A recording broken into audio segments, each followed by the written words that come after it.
वो मिलेगा दयानतदारी पे, वो मिलेगा सच्चाई के साथ, वो मिलेगा आपको। आप अच्छा, ताजिर जो होता है उसके पास एक बड़ी अच्छी अपॉर्चुनिटीज़ होती है, वो दावा का काम कर सकता है, इस्लाम का पैगाम आम कर सकता है। वो कैसे? देखिए, इंडोनेशिया में सारे लोग मुसलमान हुए, श्रीलंका के अंदर जो लोग मुसलमान हुए, और पूरा मलेशिया जो मुसलमान हुआ, और अफ्रीका के अंदर भी, चाइना के अंदर भी, तो सहाबा क्या करते थे? तिजारत करते थे। और वो उनकी मार्केट में एक रेपुटेशन थी कि यार ये झूठ नहीं बोलते, धोखा नहीं देते, फ्रॉड नहीं करते, ये खालिस माल देते हैं, ये जो है वो। तो लोग बड़े एतमाद के साथ उनके पास आते हैं और उनसे खरीदो। पूछते भाई आप कौन है? बोलते हैं मुसलमान हैं। बड़े अच्छे लोग हैं यार, आप लोग तो बड़ा अच्छा काम करते हैं। तो लोग फिर आहिस्ता आहिस्ता उनके उस अमल से लोग इस्लाम को एक्सेप्ट करते थे। तो आज का मुसलमान जो है वो तिजारत के अंदर जो है वो मशहूर हो चुका है, धोखा देने में, फ्रॉड करने में और वो डंडी मारने में। तो इसमें देखें आप, ये बस एक ही बात अर्ज करनी थी कि इंसान हलाल रोज़गार कमाता है, तो हलाल रोज़गार जो है वो कसबुल हलाल फरीज़तुन बादुल फरीज़ा, तमाम जो बुनियादी फरीज़े हैं उनके बाद एक मेन फरीज़ा जो है हलाल रोज़ी कमाना है। तो उसके अंदर नीयत क्या होनी चाहिए? नीयत ये होनी चाहिए कि अल्लाह तो हलाल रोज़ी अता फरमा और इसके ज़रिए से बरकत अता फरमा, मैं अपने बच्चों को हलाल रोज़ी खिलाऊँ, फिर इस माल से मैं जो तूने मुझे दिया है मैं तेरी मखलूक पे खर्च करूँ। और फिर तीसरी बात क्या कि अल्लाह तू मुझे इसमें जो है वो ताकत अता फरमा। देखिए, यहाँ पे बेस्ट वे वाले हैं, उनके कई रिश्तेदार मेरे बड़े अच्छे दोस्त हैं, उनके जो सब जो स्टोर्स हैं ना वो भी बहुत हैं। वो अकेले तो एक नाम बन गया ना, लेकिन उनकी जो और दोस्त हैं उनकी भी कई, किसी के 50 हैं, किसी के 60 सुपर स्टोर्स हैं, छोटे छोटे। तो एक दिन मैं कोराम में गया तो एक साहब बैठे थे, उन्होंने कहा इनके 150 स्टोर्स हैं। मैं बड़ा हैरान हुआ। तो मैंने कहा यार आपको कैसा लगता है? कहने लगे यार लोग ये समझते हैं कि मैं बड़ा दुनियादार आदमी हूँ और देखो मैं स्टोर पे स्टोर बनाया जा रहा हूँ। लेकिन मुझे उनकी एक बात बड़ी अच्छी लगी। उन्होंने कहा कि मुझे बड़ी खुशी होती है कि जब कोई नौजवान मेरे पास आता है और मैं उसको जॉब देता हूँ, फिर कुछ अरसे बाद जो है वो कहता है कि जी मुझे शादी का कार्ड लाता है कि जी मेरी शादी हो रही है, आप आइएगा। मैं उसकी शादी में जाता हूँ। फिर कुछ अरसे बाद, साल 2 साल बाद, वो मिठाई का डब्बा लाता है, जी मेरा बेटा हो गया। फिर 4-5 साल बाद आता है, कहता है जी मैंने एक फ्लैट खरीद लिया। तो मैं देखता हूँ कि यार ये लोग माशाल्लाह तरक्की कर रहे हैं। तो मेरी नीयत ये है कि भाई ज़्यादा से ज़्यादा लोगों को एम्प्लॉय करूँ और इसके ज़रिए से लोगों को एम्पावर करूँ। बाज़ाहिर देखें ना, लग रहा है कि यार एक बंदा दुकानों के पीछे भाग रहा है, लेकिन उसकी नीयत कैसी है? जब मुसलमान ताकतवर हों और मुसलमानों के पास पावर आए, तो पावर किस चीज़ से आएगी? पैसे से आएगी, तिजारत से आएगी। तो नीयत ये होनी चाहिए। नीयत ये नहीं होनी चाहिए कि यार मैं मेरे 100 ब्रांचें हो जाए, मैं मल्टी मिलियनर हो जाऊँ। आपकी नीयत पे ही फैसला है। अब उसी नीयत की वजह से अल्लाह ताला फिर वो आखिरत में, बज़ाहिर आपको हमें लग रहा होगा ये आदमी दुनियादार है, लेकिन वो उसकी नीयत देखें कितनी अहम है। अगर आप भी हज़रात ये नीयत करेंगे यार हम ज़्यादा से ज़्यादा जॉब की नीयत करेंगे, अपने लोगों को एम्प्लॉय करेंगे और लोग इसके ज़रिए से दावा करेंगे, इसके ज़रिए से हम देखें। अभी हम जाते हैं जब अलबैक चिकन है तो वहाँ लड़ाइयाँ हो रही हैं, बाहर लोग क्यों लगा के खड़े हैं। जो एक बात मशहूर है, वल्लाहु आलम, हकीकत तो मुझे नहीं पता, मशहूर तो यही है ना कि उनका कोई परसेंटेज होता है जो वो चैरिटी करते हैं। वैसे तो चैरिटी हर मुसलमान करता है। अगर आप हज़रात भी नियत करेंगे कि हम भी कुछ परसेंटेज अल्लाह के रास्ते में देंगे तो फिर अल्लाह बरकत देगा इंशाअल्लाह। तो आज 3 हो गई हैं, अल्लाह 30 करेगा।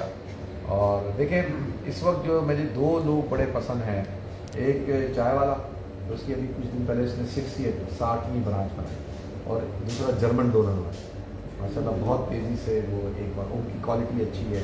तो आपने कंप्रोमाइज़ नहीं करना क्वालिटी के ऊपर, इसके ऊपर। और एक और बात मैं आज करूँ, कामयाबी तिजारत के अंदर, वो जो लाहौर के अंदर एक जूस वाला है ना, उसको किसी ने, वो रात को लाखों रुपए के बोरे भर के लेके जाता है पैसों के।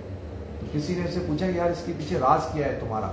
तो वो कहता है कि यार मैं जब इस मार्केट में आया तो मैंने क्या किया कि मैं जूस देता था गिलासी फ्री। आप एक जूस ने गिलासी फ्री। तो कहते थे ये गिलासी फ्री क्या है? उसने कहा कि यार जैसे मियाँ बीवी आए, उनके 2 छोटे बच्चे हैं, मोटरसाइकिल पे, गाड़ी में, रक्शे में, तो 2 वो जूस लेते थे, तो मैं एक छोटा कप गिलास बच्चों के लिए फ्री देता। तो मेरे पास सब लोग आना शुरू हो गए कि यार बच्चे तो पूरा जूस नहीं पीते ना। तो कहते थे यार 2 जूस पियेंगे, जितने बच्चे होंगे गिलासी फ्री मिलेगी।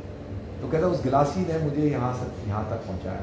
कराची में ईटॉन वाला है ना, ईटॉन वाला डिफेंस मार्केट में आप जाएंगे, उनकी 2 या 3 ब्रांचें हैं, वो मेरे दोस्त हैं बचपन के।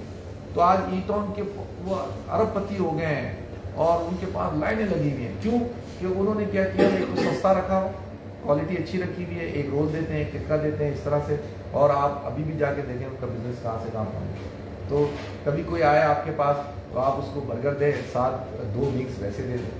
وہ برگر لے تو آپ ڈرنک اس کو ویسے ہی دے دیں. میں گارنٹی دیتا ہوں نہ لوگ آپ کے پاس آئیں تو کہیں گے یار یہ لوگ ہیں. ہمیشہ حضور نے فرمایا جھکتا ہوا تو ریسٹورینٹ کو بھی کرنا چاہیے نا, جھکتا ہوا جو ہے وہ. میں آخری بات عرض کروں, ہمارے یہ جو کیفیز والے ہیں یہ ہمارے بڑے اچھے دوست تھے, تو ان کا ایک دم کاروبار بہت اوپر کے ایک دم نیچے آ گیا. تو میں نے ان کے انکل سے پوچھا, انکل ایسا کیا ہوا؟ کہنے لگے یار نیتوں میں وہ آ گیا, جب ترقی کرنے لگے تو جب آدمی ترقی کرتا ہے نا تو لالچ آ جاتی ہے. پھر یہ ہوتا ہے کہ یار میں اتنا کام کرتا ہوں, یہ اتنا نہیں کرتا, میری وجہ سے یہ چل رہا ہے. آدمی کیا سمجھتا ہے یہ میری وجہ سے چل رہا ہے, آپ کی وجہ سے نہیں چل رہا ہوتا, یہ اللہ کا فضل ہوتا ہے. تو وہ کہتا ہے کہ وہ بڑا اس میں وہ ہوا. تو پھر انہوں نے ویملے والی برانچ بالکل ان کی وہ ہو گئی تھی, اب بڑی بہتر ہوئی. تو میں جب گیا تو وہ جو امپلائی تھا نا, جیسے جو ملازم ہے نا اس کا یہ کاروبار نہیں ہے, اس کی بلا سے کوئی کاروبار کسٹمر بنتا ہے بنے نہیں بنے, تو وہ پیچھے وہ افغانی نہیں لیا, وہ پیچھے تھا. تو اس نے کوئی بات کی تو میں نے, میری وائف نے کہا یار یہ تم نے اس کے وہ تم نے وہ کرسپ نہیں دیے یا ایسے چپس ہوتے ہیں تو یہ ہم نے لیے. تو وہ سن رہا تھا, تو وہ جا کے بیٹھے ہم لوگ. تو بعد میں وہ چپس بھی لایا اور ایک پورشن الگ سے لے کے آیا اور کہتا کہ میری طرف سے اور اس کو معاف کریں, اور بڑا اچھا آدمی ہے. اور پھر جب کھائے تو کوالٹی بھی اچھی ہے, ٹھیک ہے نا. تو یہ سب چیزیں اللہ تعالیٰ ہم سب کو عمل کرنے کی. سبحان اللہ و بحمدہ, سبحانک اللہم و بحمدک, نشہد ان لا الہ الا انت, نستغفرک و نتوب الیک. یا الہ العالمین, یا رب العالمین, یا اللہ ان ہمارے دوستوں نے, بھائیوں نے ایک نیا کاروبار شروع کیا ہے, نئی شاپ شروع کی ہے, یا اللہ تو اس کے اندر برکتیں عطا فرما, یا اللہ اس میں کامیابی عطا فرما, یا اللہ ہر قسم کے شرور سے, فتنوں سے, مصیبتوں سے, پریشانیوں سے, آزمائشوں سے, یا اللہ تو ان کی حفاظت فرما, یا اللہ حلال رزق عطا فرما, یا اللہ یہ جو لوگوں کو کھلانے کا کام کریں گے یا اللہ تو اس کے ذریعے سے, یا اللہ تو ان کو کھلا, اور ان کے ذریعے سے یا اللہ تو پوری جو امت مسلمہ ہے ان کے جو غربا مساکین ہیں ان کو کھلا. یا الہ العالمین, جس طرح سے حضور اکرم صلی اللہ علیہ وسلم صحابہ کرام اور دیندار اولیاء کرام تجارت کیا کرتے تھے, ایمانداری کے ساتھ, دیانتداری کے ساتھ, سچائی کے ساتھ, یا اللہ ان اصولوں پہ ان کو تجارت کرنے کی توفیق عطا فرما اور برکت عطا فرما, اتحاد محبت اتفاق پیدا فرما. اور یا اللہ اس کے ذریعے سے عالم اسلام کی, مسلمانوں کی, یا اللہ نوجوانوں کی, مسلمان نوجوانوں کی خدمت کرنے کی توفیق عطا فرما. آمین. یا اللہ ان سب کی حفاظت کرنا, ہر قسم کے حادثے سے حفاظت کرنا. ربنا تقبل منا انك انت السميع العليم وتب علينا انك انت التواب الرحيم وصلى الله تعالى على خير خلقه. جزاکم ناظرین, ماشاءاللہ ہم اس وقت لندن کے شمالی علاقے میں موجود ہیں اور نارتھ فنچلے کا علاقہ ہے. پہلی دفعہ حاضری ہوئی ہے. رفقائے ختم نبوت کی یہ تیسری پیشکش ہے برگرل کے نام سے. اب یہ دیکھیں ہمارے ساتھی نے کھولی ہے یہ, اور ہمارے ایسٹ لنڈن سے تقریباً آدھے گھنٹے کے فاصلے پر ہے, اور ایئرپورٹ سے تقریباً یہ سمجھے کہ پونے گھنٹے کے فاصلے پر ہے. تو یہ ٹاؤن سینٹر ہے یہاں کا. ابھی تو اس وقت رش نہیں ہے, لیکن دن میں بہت رش ہوتا ہے. تو ہمارے ساتھی آئے ہیں, الحمدللہ انہوں نے سرپرائز دیا اور انہوں نے کہا کہ آج افتتاح ہے, تو ہم یہاں ان کی فرمائش پر حاضر ہوئے. اور اس وقت ہم سارے ساتھی جمع ہیں ماشاءاللہ رفقائے ختم نبوت لندن کے ساتھ. دکھاتے ہیں آپ کو. ہاں ہاں, جی جی جی جی جی جی جی جی جی ارشاد ارشاد, جی ارشاد. واہ, حلوہ مٹھائی دل بے دل ہو گئے, برگرل سے جو کھایا معتدل ہو گئے. یہ تو ایک الگ زبردست بات. جی واہ واہ جی واہ, فل بدی ماشاءاللہ. ذرا دکھا دیتے ہم کیا کھا رہے ہیں. جی ماشاءاللہ, یہ ہمارے